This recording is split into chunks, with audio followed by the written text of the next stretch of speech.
developed countries and industrialized countries, nations, only improvement of hygiene and nation were unlikely to reduce the disease incidence. We all know that. And rotaviral infection vaccine was licensed in the United States in 1998. So rotaviral vaccine was licensed in 1998 in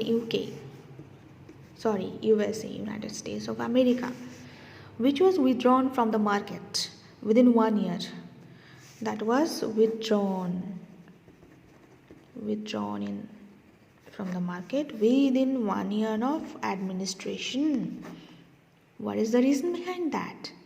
Because it was linked with interception, because it was found that the virus was very serious adverse effect of this vaccine was interception. Okay, so there are many factors which may adversely affect the performance of oral rotaviral vaccine. So various factors are there.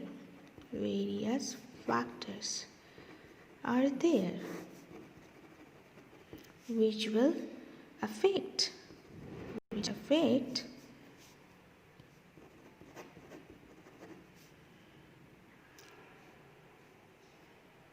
or adversely affect the performance of oral rotaviral vaccine. What are those factors? Number one, the different epidemiology of rotaviral diseases. So one is different epidemiology of rotaviral diseases. Number two, greater prevalence of co-infection with other enteric pathogens. So greater prevalence of co-infection.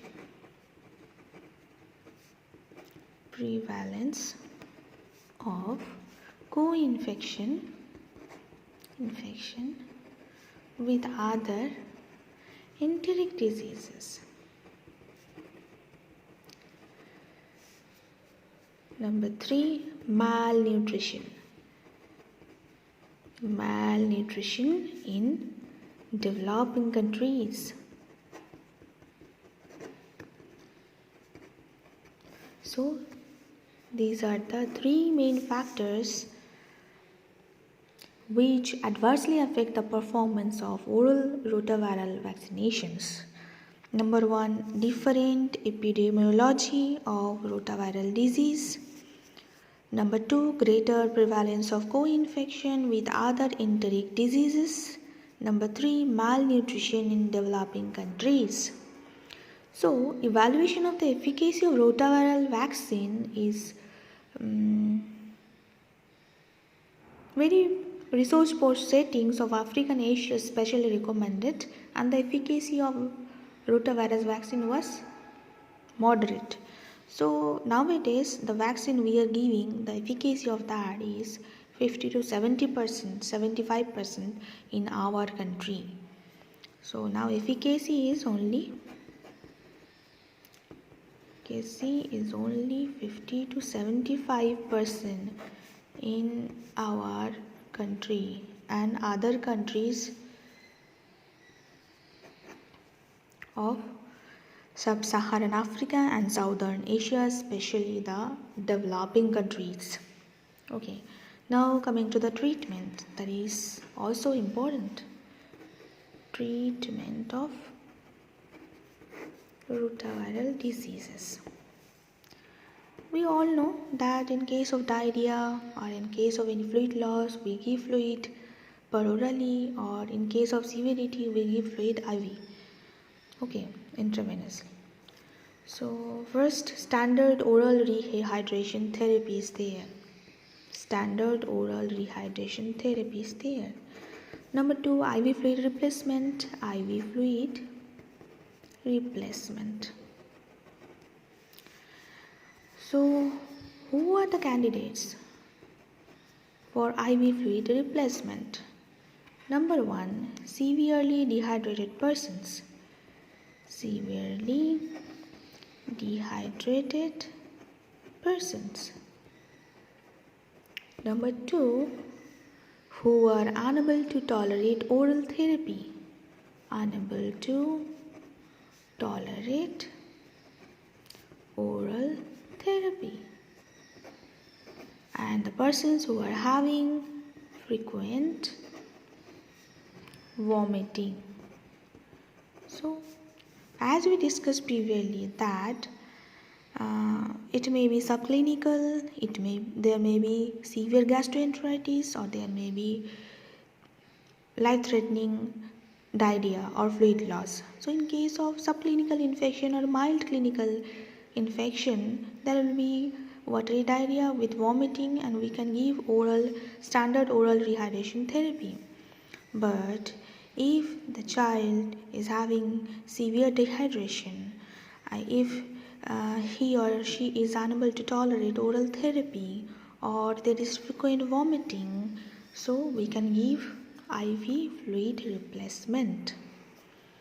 Number 3 is probiotics. Probiotics are given. Okay.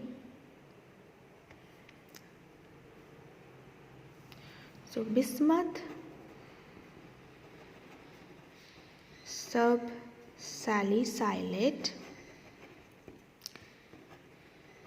enkephalinase inhibitors,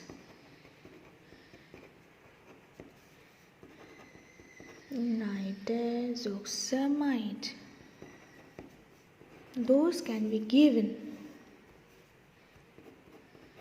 Those have been evaluated in clinical studies, but is not clearly defined. So we can give these 3 things: bismuth subsalicylate, either bismuth subsalicylate or enkephalinase inhibitors or nitroxamide. They have been evaluated in various clinical studies, but is not clearly defined. Here, nitroxamide, it is a thiazolide anti-infective. So, thiazolide anti-infective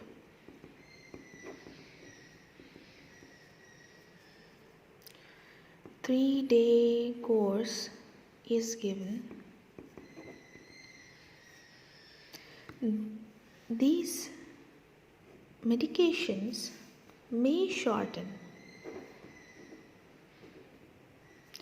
the rotaviral infection in hospitalized children.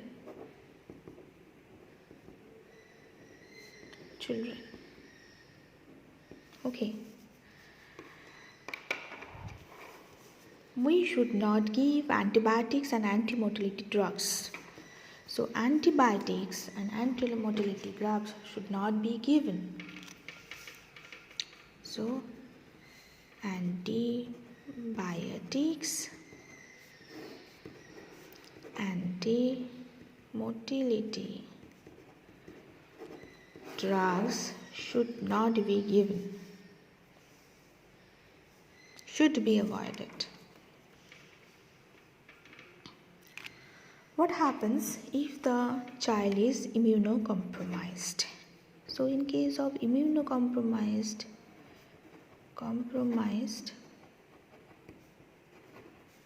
children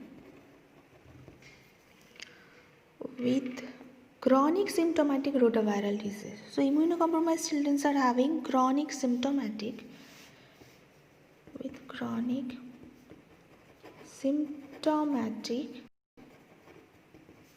rotaviral disease. So in those cases, we usually give oral administration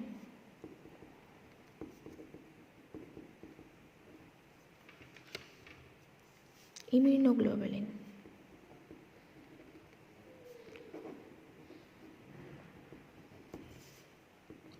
Colostrum, which is rich in immunoglobulin. They may result in resolution of symptoms.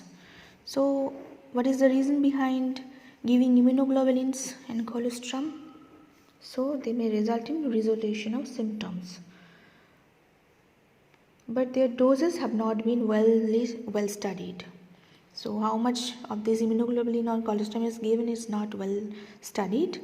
So, in many trials, various trials in various fields in countries, it has been seen that the immunocompromised child with chronic symptomatic rotaviral diarrhea, they are responsive symptomatically to immunoglobulin and colostrum. So they may cause resolution of symptoms.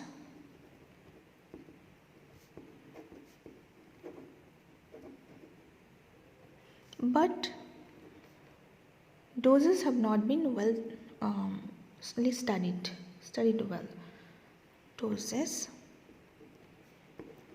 have not been studied well. So that is all about treatment. So finally we will revise that.